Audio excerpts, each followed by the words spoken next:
ഈശോ മിശിഹായിക്ക് സ്തുതിയായിരിക്കട്ടെ. നാം നമ്മുടെ ജീവിതത്തിൽ പരാജയപ്പെടുന്നതിന് പല കാരണങ്ങളുണ്ടാകാം. നമ്മുടെ കുടുംബ പശ്ചാത്തലം ഒരു കാരണമാകാം, സാമ്പത്തിക സ്ഥിതി ഒരു കാരണമാകാം, വേണ്ടത്ര പിന്തുണ ലഭിക്കാതെ പോകുന്നത് ഒരു കാരണമാകാം. എന്നിങ്ങനെ പല കാരണങ്ങളുണ്ടെങ്കിലും നാം പരാജയപ്പെടുന്നതിൻ്റെ പ്രധാന കാരണം എന്തെന്ന് ചോദിച്ചാൽ നമ്മെ ഏൽപ്പിച്ചിരിക്കുന്ന ഉത്തരവാദിത്തങ്ങൾ പൂർത്തിയാക്കുന്നതിൽ നാം വരുത്തുന്ന വീഴ്ചയാണ് എന്ന് നമുക്ക് നിസ്സംശയം പറയുവാനായിട്ട് സാധിക്കും.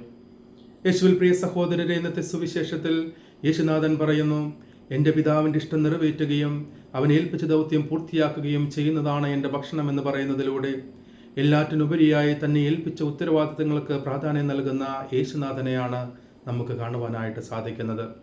ഇതിലൂടെ യേശുനാഥൻ നമ്മോട് പറയുവാൻ ആഗ്രഹിക്കുന്നതും നമ്മുടെ ഇഷ്ടങ്ങൾക്കുമുപരി നമ്മെ ഏൽപ്പിച്ചിരിക്കുന്ന ഉത്തരവാദിത്തങ്ങൾക്ക് പ്രാധാന്യം നൽകുമ്പോഴാണ് നാം എല്ലാവരും ഉത്തരവാദിത്തങ്ങൾ കൃത്യമായി നിർവഹിക്കുന്നവരായി മാറുന്നത് എന്ന സത്യമാണ്.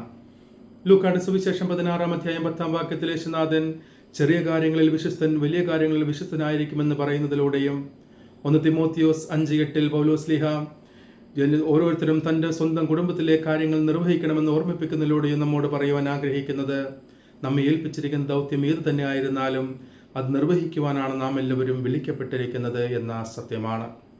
അപ്പോസ്തല പ്രവർത്തനം 6-ാം അധ്യായം 59-ാം വാക്യത്തിൽ കർത്താവേ, എൻ്റെ ആത്മാവിനെ സ്വീകരിക്കണമെന്ന് സ്തെഫാനോസ് പറഞ്ഞ് മരണം വരിക്കുമ്പോൾ സ്തെഫാനോസ് ഇവിടെ പൂർത്തിയാക്കുന്നത് അവനെ ഏൽപ്പിച്ചിരിക്കുന്ന ദൗത്യമാണ്. 2 തിമോത്തിയോസ് 4:7 പൗലോസ്ലീഹ ഞാൻ എൻ്റെ ഓട്ടം പൂർത്തിയാക്കി എൻ്റെ വിശ്വാസം കാത്തു എന്ന് പറയുമ്പോൾ പൗലോസ്ലീഹ ഇവിടെ നിവൃത്തിയാക്കുന്നതും പൗലോസ്ലീഹയെ ഏൽപ്പിച്ച ദൗത്യം പൂർത്തിയാക്കുക എന്ന ദൗത്യമാണ്.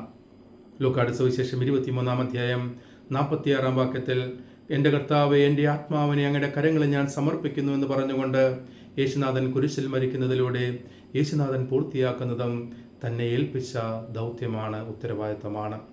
ഈ ഒരു കർത്തവ്യബോധത്തിലേക്കാണ് ഇന്നത്തെ സുവിശേഷം നാം എല്ലാവരെയും ക്ഷണിക്കുന്നത് എന്ന സത്യം നാം മറന്നു പോകരുത്.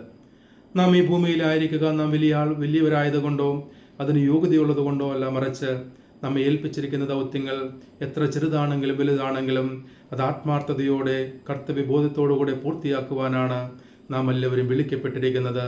അതാണ് നമ്മുടെ ജീവിത ദൗത്യമെന്ന് നാം എല്ലാവരും തിരിച്ചറിയണം. നമ്മെ ഏൽപ്പിച്ചിരിക്കുന്ന ഉത്തരവാദിത്തങ്ങൾ വീഴ്ച വരാതെ മുന്നോട്ട് പോകുമ്പോൾ മാത്രമാണ് ജീവിതത്തിൽ പരാജയപ്പെടാതെ വിജയിക്കുവാൻ നമുക്കെല്ലാവർക്കും സാധിക്കുന്നത് എന്ന സത്യം നാം തിരിച്ചറിയണം.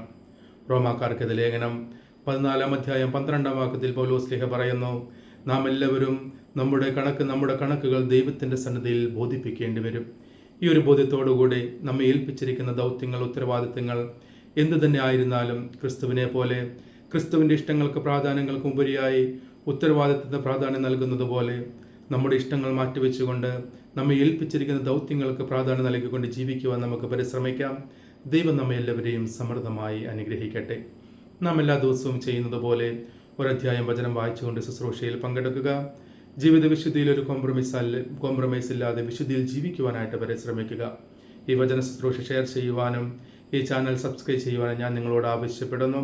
ഇന്നത്തെ സുവിശേഷത്തിൻ്റെ വെളിച്ചത്തിൽ ജീവിക്കുവാൻ, ഉത്തരവാദിത്വപൂർവ്വം ജീവിക്കുവാൻ പരിശുദ്ധയുടെ സഹായം തേടിക്കൊണ്ട് ഒരു രഹസ്യം ജപമാലയിൽ നമുക്ക് പ്രാർത്ഥിക്കാം.